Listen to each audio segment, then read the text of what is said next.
Today I'm going to be turning a cardboard roll and a cardboard oatmeal container into beautiful home decor. The first thing I'm doing is I am spray painting this with a white primer, and I also have a round piece of cut cardboard, and that is going to be the bottom of my cardboard roll. So what I'm going to do is I will make sure that this fits, and then I'm going to take some hot glue and I'm going to run it around the inside of the bottom of my cardboard roll.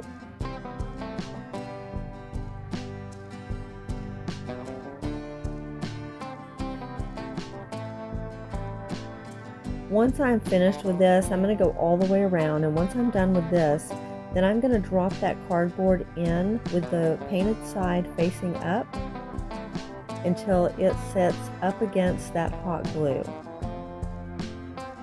So as you can see, the hot glue sort of makes a little bit of a ledge in there, and that'll keep the cardboard from falling out of the bottom.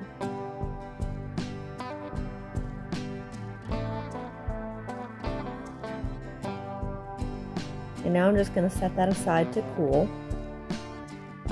And while that's cooling, I will be mixing up. This is going to be a texture. This is what's going to make the cardboard roll and the oatmeal container, which is very thin cardboard, it is going to make it look like a vase, almost like a ceramic or a clay pottery. So I'm adding Elmer's glue, and you can also use Mod Podge for this. I just happen to have this bottle of Elmer's glue, and it's a whole lot cheaper than Mod Podge. And then I'll be adding in some white apple barrel acrylic paint.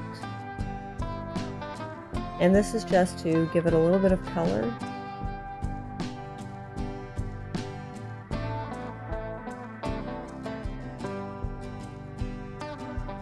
And I'm going to mix that up really well. Once I have that mixed up, I am taking a box of baking soda, and I will be adding this to my glue and my paint mixture, and this is really going to give us a nice texture on our cardboard rolls.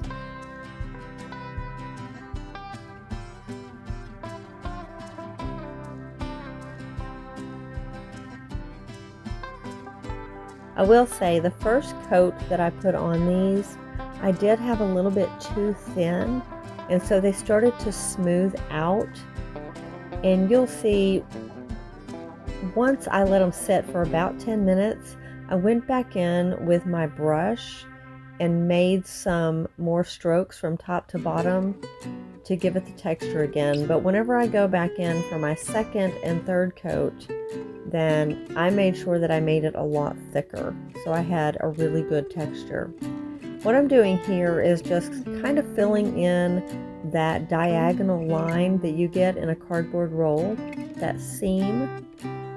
And I'm using a chip brush, and these do shed, so you will have to pick these bristles off of your project as you're working. But the reason I'm using this is because this gives it such a beautiful lined texture.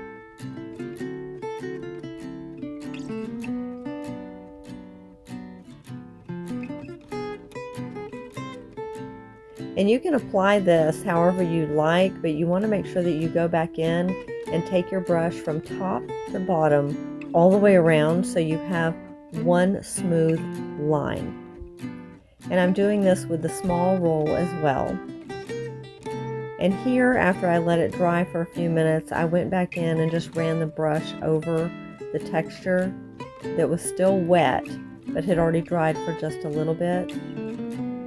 And now I'm adding more of the baking soda. This is after the first coat is dried, and I'm just thickening it up, for the second coat.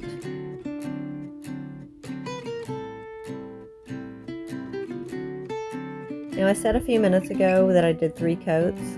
Let me clarify that. I did 2 coats on the small roll, but I had to do 3 coats on the oatmeal container just because the oatmeal container was thinner, but also the diagonal seam wanted to show through until I put that third coat on.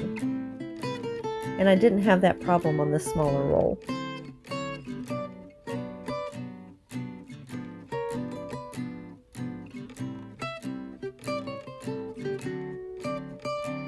I let these dry overnight, and the next morning I went out and I put another quick coat of the white primer on these, and this gives it just a beautiful, really white matte finish.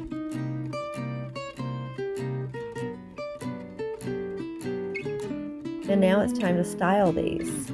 I hope you can see the texture.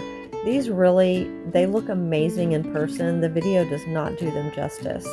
But if you just hang on till the end and see these styled, they are so pretty. So here I've just got floral foam. If you've seen some of my other videos, you may see me use this.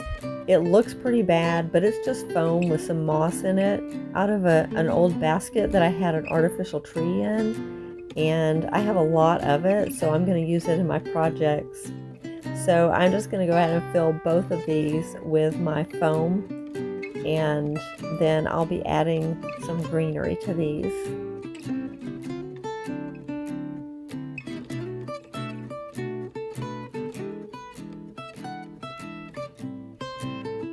This one is so pretty. My aunt actually gave me this one, and it is perfect for this larger container.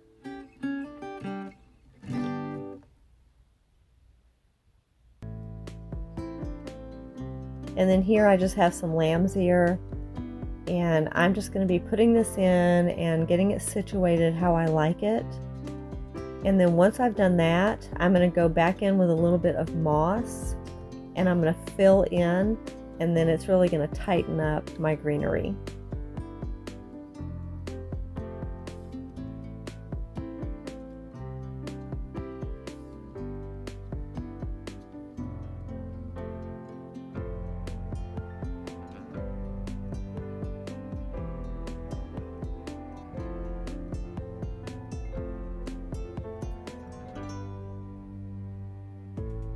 And this is all there is to it. These are so easy to make, and it just amazes me how you can take what's meant to be trash and turn it into something beautiful.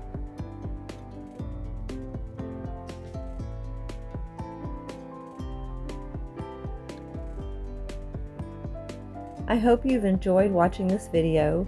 Thank you so much for watching. I hope you have a blessed day, and I hope you come back and watch some more of my videos, and I hope that you enjoy these vases. I hope you make them. Leave me a comment below if you've made these, and let me know how you like them. Thanks again.